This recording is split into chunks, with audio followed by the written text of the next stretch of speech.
Alright, welcome back. I'm going to show you once again how easy it is to make fine food.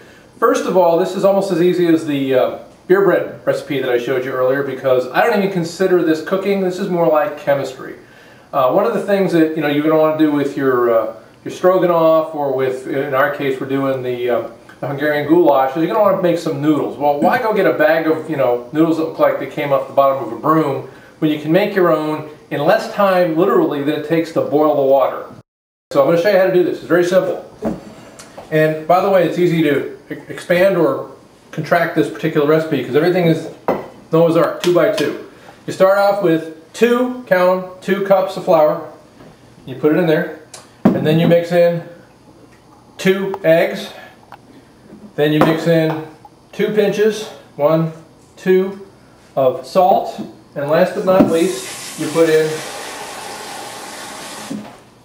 2 cups of water. And what I do is I normally put in about 2/3 of it, mix it around, and then at that point, then we'll take a look at it. Where to put my mixer? Oh, there it is. All right, we got the whisk. All right. Now, what's going to happen is you're going to make something that's going to have the consistency of something like a pancake batter. You'll notice it's kind of thick. You don't want to make it too thin. You don't want to make it too thick. Like I said, by the time it's all done, it should be about the consistency of a pancake batter. And believe it or not, when we get done with this, I'll show you how easy this thing is to make the world's simplest pasta. But you can also use these in things like soup, because unlike regular egg noodles, these will not drink up all the broth and they won't get all slimy. They hold up pretty well. As you make the batter, you want it to have a certain consistency. So what I will normally do is I will normally have the flour close by. I like it to be just until it starts to just pull away a little bit from the sides of the bowl. If it's too thin, believe me, it'll still work, but they'll be smaller noodles. So sometimes toward the end, you just want to give it just a little added hit. You'll kind of get the consistency that you like, and like I said, depending on how thin you make this, and that'll depend on how small the noodles are. If you want bigger noodles, you want to make it a little thicker, but you don't want it to be really thick, and you're going to figure out why in 1 second. This is not a cheese grater. This is a Spaetzle maker. You can buy this at most kitchen supply stores. If you don't have it, you could literally use a colander with the holes in the bottom, because you'll find out very quickly how we make Spaetzle. You take the Spaetzle maker and you put it over top of the boiling water. That's a special Spaetzle maker, right? That's a special Spaetzle maker. And then what you do is you just pour some of the batter. Now I usually do it in a couple of waves. And then this is what makes this thing unique, is it's got the little car that goes back and forth. And voila! As soon as the noodles float up to the top, they're done. Now you can either pull them all off, scoop them off with a strainer, or you can wait until the end like I like to do and then just pour it all through a colander. But you're making yourself instant pasta. Doesn't get any easier than this. Where's the little, there it is. Leave this at the end, all right. And then you just keep repeating until you've used up all your batter. Might take 2 or 3 shots, but it'll all get done.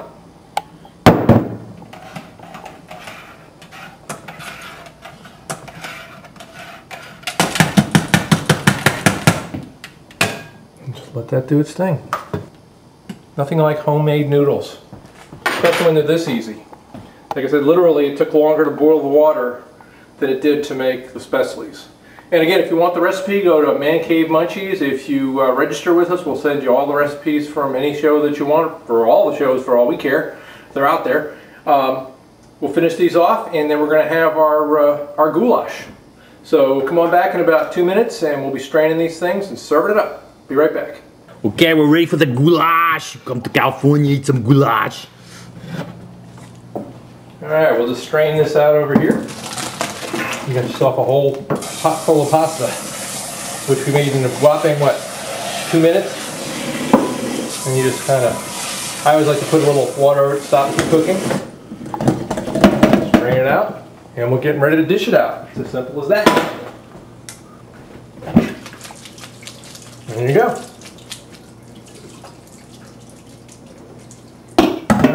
Serve it up.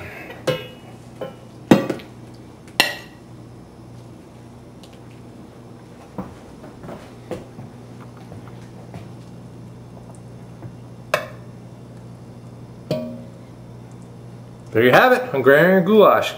Just like a mama used to make. And you can also garnish your your goulash with a little bit of sour cream and good to go. Let's eat. Bon appetit. Oh, and remember one thing. We have to tell Rich the rule, right, Dave? You bet. The one thing you gotta remember, there's one rule with man cave munchies. Whatever happens in the man cave stays in the man cave. I get it. I can abide by that one. See you next time. Let's eat.